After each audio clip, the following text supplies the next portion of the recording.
안녕하세요. 저는 올해 47살 남자이고 얼마 전 아내와 사별을 했습니다.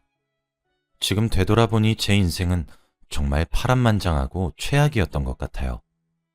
그래도 지금은 새 마음가짐으로 훌훌 털어버리고 하늘나라에 있는 아내와 아이를 생각하면서 사려고 노력 중입니다. 저희 인생 이야기를 오늘 한번 풀어볼까 싶어요. 저는 어렸을 때부터 돈도 없고 빚만 잔뜩인 집안에서 장남으로 자랐습니다.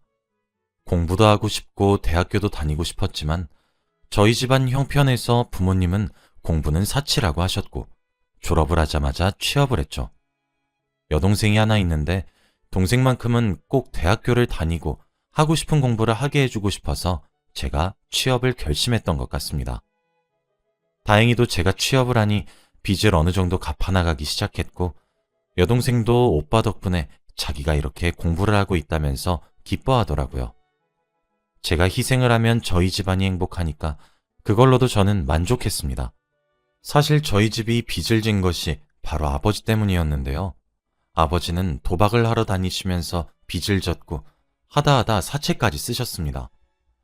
저희 집에 사채업자가 드나들면서 집을 뒤진 적도 많았고 아버지가 저희만 두고 사채업자들에 피해서 도망을 친 적도 많았죠. 그래도 제가 밤낮 없이 일을 해서 사채 빚은 다 갚았지만 은행 빚은 아직 어마무시하게 남아있어요. 아버지는 빚을 갚을 생각도 없이 점점 불려나가다가 결국 돌아가셨습니다.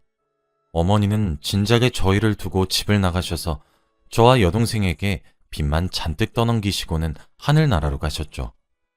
평생 일해도 못 갚을 빚이었는데 끝까지 피해만 주시는 아버지가 너무 미웠습니다. 장례식장에서 여동생과 저는 둘이서 앞으로 어떻게 사냐고 펑펑 울었어요. 여동생은 회사를 다니고 있었고 저는 택배기사 일을 하고 있었어요. 착한 여동생은 저보다 돈을 더 잘 벌었는데 자신의 월급의 50%를 빚 갚는 데에 썼습니다. 저도 제 월급의 50%는 빚 갚는 데 썼지만 둘이서 해도 워낙 아버지가 남기고 간 빚이 많다 보니까 턱도 없더라고요. 그래도 저희는 한 번도 어기지 않고 빚을 갚아나갔어요. 그렇게 빚만 갚다가 끝날 것만 같던 제 인생은 저희 아내를 만나고 난 뒤부터 달라지기 시작했습니다. 제가 택배 일을 하면서 병원으로 택배를 배달하기 위해 갔는데 거기서 만났죠. 아내는 한 할머니의 간병인이었고 우연치 않게 스쳐 지나갔는데 너무 예뻤습니다. 저는 택배를 배달하자마자 그 여자에게 다가가서 대뜸 인사를 해버렸지 뭐예요. 착한 그 여자는 이상한 저의 인사도 웃으면서 받아주었고 저는 바로 전화번호를 받을 수 있었습니다. 지금 생각해도 아내는 천사였던 것 같네요. 그리고 일을 마치고 집으로 돌아와서 그녀에게 전화를 걸어서 새벽 내내 이야기를 나누고 같이 밥도 먹고 하면서 만났습니다. 그녀는 간병인 일을 하고 있다고 했고 할머니 할아버지 밑에서 커서 간병인 일이 자기한테 잘 맞다고 하더라고요. 주위에서 그렇게 마음 따뜻한 사람이 드문데 예쁜 외모에 성심까지 착하니 안 반할 수가 없었죠. 저와 그녀는 낮엔 서로 바빴기에 밤에 잠깐 30분 정도 보거나 제가 병원으로 가서 퇴근할 때까지 기다렸다가 그녀를 집에 데려다 주면서 사랑을 키워갔어요. 그리고 저희는 무려 30대 후반까지 연애를 했습니다. 몇 년 동안 연애라니까 이 사람 아니면 결혼을 못 하겠더라고요. 사실 저희가 나이가 이렇게 될 동안 결혼을 못한 이유가 있었는데 바로 그녀의 부모님 때문이었습니다. 다들 딸이 좋은 남자 만나서 편하게 살길 원하시다 보니 택배 기사 일을 하는 제가 성에 차지 않는 것 같더라고요. 그리고 하다못해 도박쟁이 아버지가 남긴 빚까지 있으니 말이죠. 솔직히 저도 그 마음 다 이해합니다. 제가 몇 번이고 먼저 찾아가서 힘들게 안 할 자신 있다고 말씀드려도 처음에는 화를 내면서 안 된다고 쫓아내시더니 갈수록 제발 우리 딸 놓아주세요. 우리 딸 사랑하면 더 좋은 남자 만나게 해달라고요. 하시면서 아예 싹싹 빌더라고요. 그래도 저와 그녀의 고집은 꺾을 수 없었어요. 저희는 그녀의 부모님이 반대를 할수록 사랑은 더 뜨거워져 갔고 결국 그녀는 임신을 하고 말았습니다. 이렇게까지 될 줄은 몰랐는데 그녀가 30대 후반임에도 불구하고 임신을 한 경우는 정말 축복이라 기분이 좋긴 했지만 그녀의 부모님께서 얼마나 윽박을 지르실지 걱정이 되긴 하더라고요. 역시나 그녀의 부모님은 당연히 반대하셨고 온갖 모욕적인 말을 퍼붓기까지 하셨습니다. 너 우리 딸 고생시키고 싶어서 환장했냐? 라고 하면서 도둑놈이라고 했죠. 저는 절대 고생 안 시키고 사랑해줄 수 있다고 제발 딱 한 번만 믿어달라고 빌었어요. 제 끈질긴 설득 끝에 에휴, 니들이 좋다는데 어째 아이까지 패고 온 마당에 알아서 혀 라고 하셨죠. 탐탁치 않아 하는 말투였지만 저희는 결혼을 승낙받았다고 생각하며 결혼 준비를 하기 시작했습니다. 사실 저와 아내 둘 다 집안 형편이 좋지 않고 아이까지 임신했다 보니 결혼식을 할 여건이 되지 않더라고요. 아내의 배는 점점 불러오고 결혼 비용도 너무 들고 힘들었습니다. 그런데 아내가 먼저 저한테 여보, 우리 그냥 결혼식은 아이 낳고 천천히 할까? 나 배도 불러서 웨딩드레스도 안 예쁠 것 같고 돈도 너무 많이 들고 라고 하면서 먼저 저한테 결혼식을 미루자고 하더라고요. 솔직히 여자들은 결혼식 웨딩드레스가 로망일 텐데 그렇게 먼저 말해주는 아내에게 너무 고마웠습니다. 아내와 저는 결혼식 없이 혼인신고라고 얼마 지나지 않아 아이를 바로 출산했어요. 아이는 아들이었는데 아주 장군감이었습니다. 밥도 많이 먹고 배변 활동도 잘해서 우리가 장군감을 낳았다면서 좋아했죠. 그런데 아이가 2살이 되면서 구토도 하고 설사도 하는 겁니다. 솔직히 처음엔 우리가 너무 많이 먹여서 그런 줄 알고 대수롭지 않게 여겼어요. 그리고 아내가 아이를 낳고 나서부터 간병인 일을 잠시 쉬고 있다 보니 제가 낮에는 택배기사 일을 하고 밤에는 대리운전 일을 해서 아이에게 관심을 쓸 여력이 없었거든요. 아내가 퇴근하고 온 저한테 민호가 이상해. 병원에 가봐야 될 것 같은데? 라고 하면 저는 늘 피곤하다고 내일 얘기해 라고 하며 넘겼죠. 그때로 시간을 되돌리고 싶습니다. 아들 민호는 날이 갈수록 아픈 게 심해졌고 더 이상 가만히 두면 안 될 것 같아서 동네 작은 소아과로 향했더니 더 정밀한 검사가 필요하니 큰 병원으로 가보세요 라고 하는 게 아니겠어요? 저는 단순한 건 줄 알았는데 의사 선생님께서 그렇게 말씀하시니까 너무 무서웠고 바로 대학병원으로 가서 진료를 받았습니다. 그런데 의사 선생님께서 한숨을 푹 쉬시더니 폐혈증입니다. 왜 이렇게 늦게 오셨어요? 라고 하더군요. 단순히 열나고 하길래 감기인 줄 알았는데 폐혈증이라뇨. 원래 초기에 오면 치료를 통해서 나을 수 있는데 너무 늦게 와서 치료를 해도 효과가 있을진 모르겠다고 하더군요. 그래도 저와 아내는 지푸라기라도 잡는 심정으로 제발 치료를 해달라고 부탁을 했고 의사 선생님은 민호를 치료해주기 시작했어요. 아내는 매일같이 민호를 간호하려고 병원에 있었고 저는 밤낮 없이 일을 해야 했기에 집에 있었습니다. 몇 개월 동안 그렇게 살면서 민호의 병원비를 내고 있는데 갑자기 아내가 얼른 병원으로 오라고 하더라고요. 좋지 않은 기운을 느꼈고 눈에 초점이 흐려진 채로 병원에 갔더니 민호는 결국 하늘나라로 갔습니다. 제가 일이 힘들다고 아내의 말을 무시하지 않고 바로 병원에 갔다면 우리 민호는 살았을까라는 생각을 하면서 혼자 자책하고 있는데 갑자기 옆에 있는 아내가 혼자서 중얼거리더라고요. 나 때문에 죽었어. 나 때문에 죽은 거야. 그런 아내를 보니까 집안에 한 사람이라도 정신을 바로잡지 않으면 큰일 날 것 같더라고요. 아내는 그 뒤로 계속 죄책감에 시달리면서 하루 종일 울었고 옆에 있고 싶었지만 민호의 병원비도 산더미처럼 쌓여 있었고 빚도 갚아야 했기에 저는 출근을 할 수밖에 없었어요. 저는 일을 마치고 오면 잠들어 있는 아내의 코 밑에 손을 가져다 대어서 숨을 쉬는지 확인하는 것이 일상이 되었고 아내 옆에서 열심히 괜찮다고 간호를 해주었죠. 그렇게 몇 개월이 지나니 아내는 괜찮아진 것 같았습니다. 다시 예전처럼 밝아졌고 간병인 일도 다시 시작했죠. 그런데 아내는 일을 한 지 얼마 되지 않아서 몸이 쑤시다고 하는 겁니다. 그때도 저는 오랜만에 일을 해서 그런가? 라고 하면서 별 대수롭지 않게 여겼죠. 아내도 오랜만에 몸 쓰는 일을 해서 그런가 보다 했거든요. 그런데 일을 하는데 대학병원에서 전화가 오더라고요. 박수진 씨 보호자분 맞으시죠? 얼른 오셔야 할 것 같아요.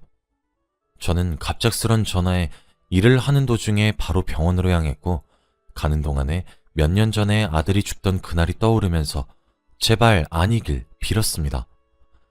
다행히도 아내는 일을 하다가 넘어져서 왔다고 하더라고요. 근데 왜 그렇게 급하게 나를 불렀냐고 하니까 몇 시간째 피가 안 멈춘다고 했습니다. 아내의 상처 부위는 작은 편이었는데 왜 피가 멈추지 않나 싶었는데 의사 선생님은 정밀 검사를 진행해 봐야겠다고 하더라고요. 저는 이런 조그마한 상처 때문에 정밀 검사를 하러 가자는 것이 수상해서 혹시나 돈을 벌기 위한 목적인가 싶었지만 우선 아내가 아프다고 하니까 하긴 했습니다. 그런데 아내의 증상을 알고 저는 충격을 받았어요. 바로 아내는 급형 백혈병이라고 했습니다. 최근 들어서 속이 울렁거리고 몸이 아프다고 한 것들이 다 백혈병의 증상이었고 피가 몇 시간째 멈추지 않는 것도 다 백혈병의 증상이었죠. 저와 아내는 어떻게 이런 시련이 우리에게 생길 수 있냐면서 펑펑 울어댔고 치료 열심히 받겠다고 하더라고요. 그때부터 아내는 병원에 입원을 하면서 백혈병 치료를 받기 시작했습니다. 그런데 아직 민호 병원비도 다 갚지 못했는데 아내 병원비까지 쌓이니까 너무 힘들더라고요. 원무과에서는 매일같이 돈을 내라고 전화가 오고요. 누워있는 아내를 간호하면서 갑자기 아내가 여보, 내가 간병인 일만 하다가 막상 환자가 되어보니까 환자 마음을 어느 정도 알겠어. 환자들이 늘 나한테 화만 내고 성질만 부리던데 내가 막상 이렇게 되니까 이해가 된다. 백혈병 걸려서 입원하니까 환자들 마음도 알게 되고 좋네. 라고 하면서 오히려 이 상황 덕분에 얻는 게 있다는 식으로 말을 하더라고요. 이런 상황에서까지 긍정적이게 생각한 아내를 보고 정말 많이 배웠습니다. 얼른 나와서 여보 좋아하는 간병인 일 많이 하자. 여보, 내가 지금 아파서 같이 아버님 빚 못 갚아줘서 미안해. 내가 병원 생활에서 병원 빚을 더 늘려주고 있네. 얼른 나와서 빚 열심히 갚아줄게. 아내는 그런 따뜻한 말을 해주면서 저를 위로해 주었습니다. 그런데 며칠 뒤 의사 선생님께서 저를 조심히 부르더라고요. 그러면서 아마 아내분 최대 몇 주입니다. 라고 하는 게 아니겠어요? 아내는 면역력이 너무 약해서 회복도 늦고 백혈병이 너무 많이 심해진 상태라 병원에서는 손을 쓸 수 없는 상황이라고 했습니다. 몇 년도 아니고 몇 주라뇨. 아들까지 떠나갔는데 아내까지 떠나보내야 하나요? 저는 그날 화장실에서 입을 틀어막고 혼자서 펑펑 울었습니다. 도대체 전생에 무슨 죄를 지었길래 제 곁에 있는 사람들은 다 뺏어갈까요? 눈이 팅팅 부은 저를 보고 아내도 어느 정도 눈치를 챘는지 여보, 나 얼마 못 산대지? 라고 하며 같이 울었습니다. 이 여자 없이 과연 제가 행복하게 살 수 있을까요? 그리고 며칠 뒤 장모님이 병실로 찾아왔습니다. 아내가 시한부인 것을 알고 구슬하라고 하더라고요. 우리 딸이 아픈 이유가 아기 귀신이 엄마한테 붙어서 그런 거라고 하더라고. 그래서 구슬하려고 하는데 어떤가 자네? 굿이요? 그런데 아내가 천주교라서 굿은 하지 말라고 할 텐데. 지금 종교가 중요한가? 사람 생사가 달린 일인데. 근데 구슬하려면 약도 끊어야 하고 호흡기를 다 떼고 진행해야 한다고 하네? 그래도 하면 몇 년은 살 수 있다고. 네? 약을 끊고 호흡기를 떼면 아내 죽어요, 장모님. 이건 아닌 것 같아요. 저는 장모님의 제안을 받아들이면 아내가 죽을 것 같았기에 반대를 하고 아내와 함께 마지막까지 같이 있었습니다.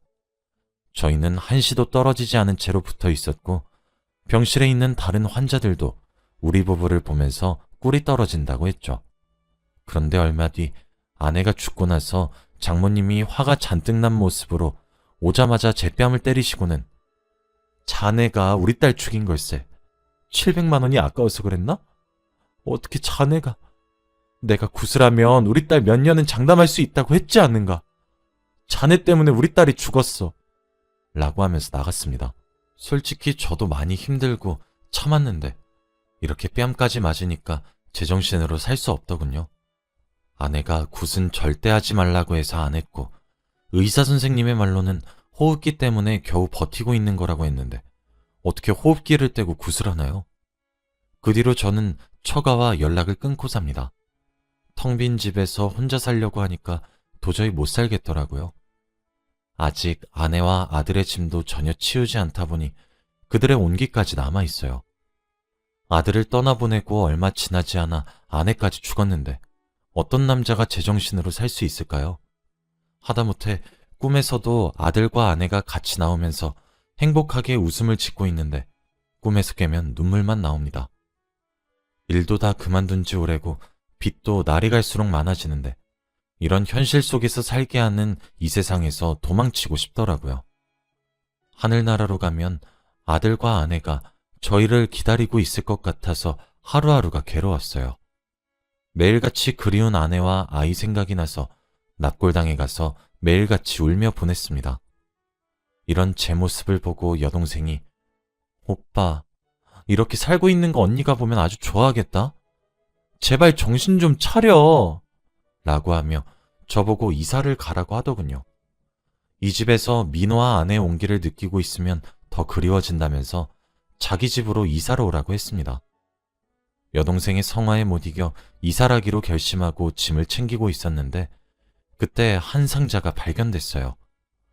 아내가 병원에서 쓰던 물건들을 모아둔 박스 속에서 발견됐는데 그때는 너무 큰 상실감에 보지 못했던 것을 이제야 발견했습니다. 그런데 그 상자 속에는 편지 봉투가 수십 개가 있더라고요. 도대체 이게 다 뭔가 싶어서 하나씩 열어서 보는데 바로 아내가 쓴 것이었습니다. 아내는 죽기 전 아픈 몸을 이끌고 삐뚤삐뚤한 글씨체로 편지를 써내려갔는데 바로 30년치 제 생일 편지를 써두었더라고요. 제가 처음으로 열어본 편지지는 50살이 된 저에게 쓴 아내의 편지였습니다. 여보, 어느덧 50살이 됐네.